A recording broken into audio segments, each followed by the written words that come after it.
Hey, everybody, it's Ian King. We're going to have a quick chat about the Get Buffed 2 book. And I've got a few people on the call with me who have used that book and program before. So the Get Buffed 2 book, green cover, and I'll just bring that into view, um, published in original 1999. This was book published in 2002, so 3 years later. And I know the main differences between 1 and 2. Obviously, it's more advanced programming. Same thing. It's got a 4-stage program in it using my unique 4-day-a-week lines of movement structure. But there are other uniquenesses about GetBuff 2, and I'm going to see whether anyone else wants to or is able to identify those. So who wants to have their first thoughts about GetBuff 2? Let's go. Well, in Grip Buff 2, you included abdominals and control drills, which are a That's it. major part of the program. So I think as you said, you put them in, didn't put them in Get Buff 1 because it was too much to handle, but obviously that's a major part of the program. Yeah, that's it, Donald, because as we've said before, that Get Buffed 1 came out in 1999. The bodyweight exercises that I'd used integrated into a conventional strength training were unconventional, undone, unheard of, and unacceptable. It took a bit of a while for the market to get used to it. And obviously, there's been a number of genres or disciplines or training methods that have jumped on that bandwagon since, including the not so functional training. So everyone can say now, well, obviously we all know about bodyweight exercise, but that wasn't the case in the 90s. And I'd love to see the programs written by some of these people who promoted some of these post 2000 training methods, such as inverted commas non-functional training, because they say their programs in the 90s were very reflective of the 90s paradigm, which is compound movements gone heavy.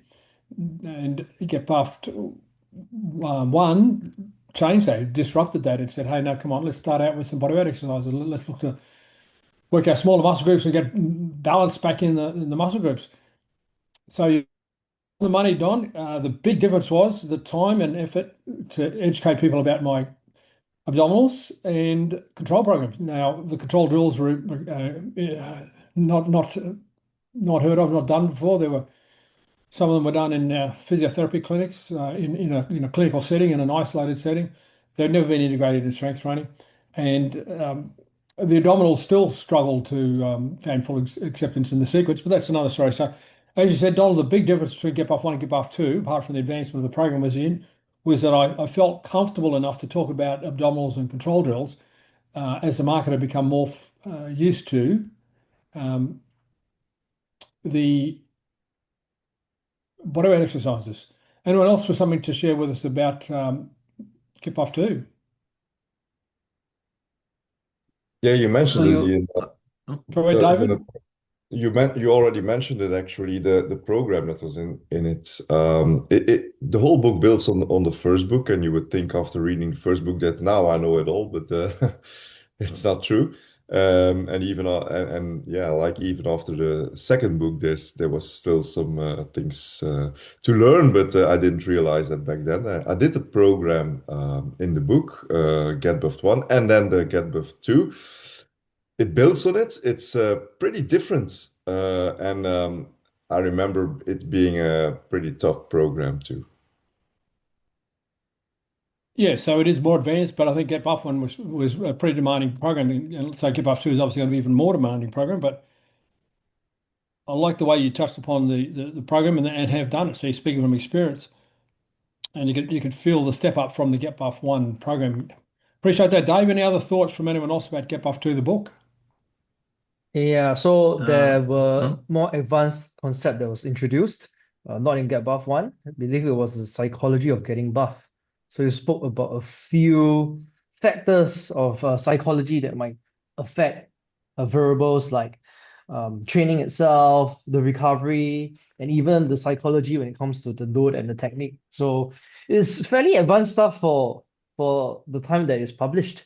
And even now, I'm sure that if you go back and revisit the book, you might be missing some things that you never thought that was there. Yeah, I appreciate that, Victor. So absolutely, some of the content, it's obviously a step up. It wasn't repeated. There's a lot of books that appear to be a series, but they're just they're afterthoughts, whereas the content here is building on each other. It is a genuine sequel, the only sequel I'm aware of. And the goal was to just get more advanced and expand upon subjects that have been raised before, like recovery was expanded upon, goal setting, measuring, the psychology of getting buffed, as you said. That's I've never seen that discussed by anyone before. Um, there's a lot of new stuff in there, and a whole chapter on stretching, or God forbid, a chapter on abdominal exercises, a chapter on control drills. So yes, absolutely the content. For me, the content's very important. The goal is to educate, empower, and teach people how to fish, not necessarily give them all everything spoon-fed, but encourage them to learn and be more discerning. In fact, people who educate themselves along my educational content will have the ability to be more discerning than most professionals because they just aren't willing to use the brain power that they've been given. And it's really just for me, programming, training decisions. There's a lot of thought that needs to go in them. And the aim of the Get Buff series is to empower the end user with that information and make a more informed decision for themselves. Excellent. I know there was someone else for somebody to share about Get Buff too. Yeah. So the thing I recall from it was in the program part, you separated, or you gave the option of having like a lower training age, intermediate training age, and a more advanced training age, which I don't believe you did with Get Buff 1, which I think is really cool because you're kind of giving the end user the option of where they start, and then also once if they do the program, they could come back and do it again, but at a different level. So I thought that's pretty cool. Yeah, and that's a really good point because that's a level of information that had been around.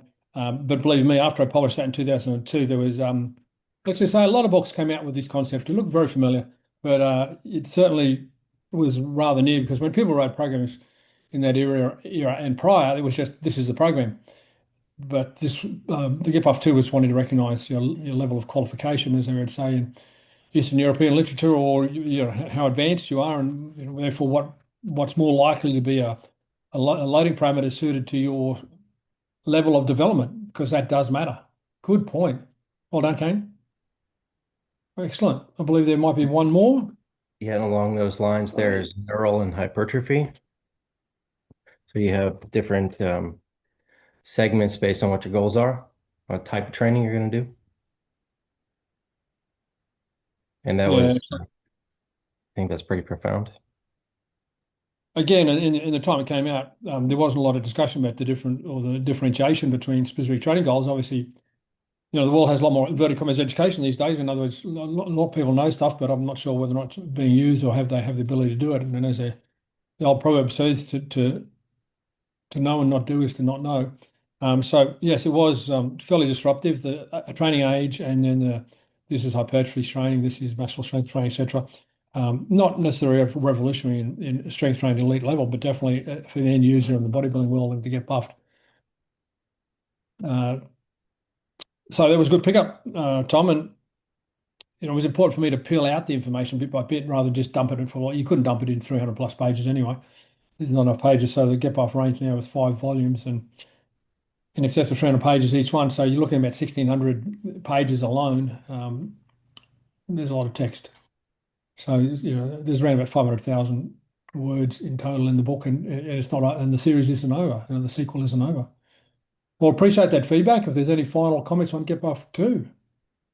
Ian, I recall Get Buff 2, you spoke a little bit more extensively about nutritional guidelines, eating, Good compared to point. Get Buff 1. You talk about eating to recover, eating to manipulate the hormones, which is actually something I've discovered this past month, and also eating to get buff itself. And you spoke to me about this previously about my eating habits, and yeah, I realized that the Get Buff guidelines about eating is so useful, not just in getting buff, but in maintaining a good energy levels and mood throughout the day. So yeah, that's one of the big things that I realized was the difference between Get Buff 1 and 2, which I would say is sacred information for Get Buff, and for all of us, we are quite fortunate to have access to these nutritional guidelines. I appreciate you raising that point because being able to go into the second 300 pages in the second volume, Get Buff 2, allowed me to expand on topics including nutrition. And as you said, nutrition is pretty important. I've learned a lot from working with athletes in diverse sports, traveling internationally, et cetera, et cetera. You have to have your nutrition on point.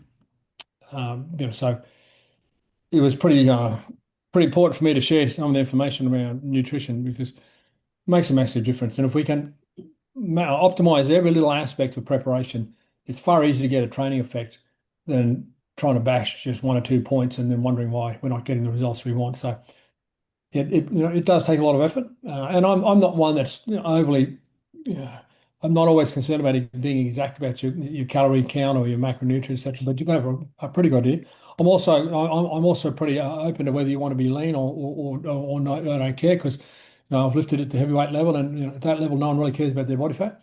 They just want to know that you made the weight category. So I'm pretty open about that. But whatever your body fat goals are, nutrition matters. It's not just about getting lean. Nutrition matters about getting strong and building muscle mass, maintaining energy throughout the day, as you said, recovering, optimizing recovery. Really important part. Something I took really seriously back in the early 80s. I really focused on that to support my own training.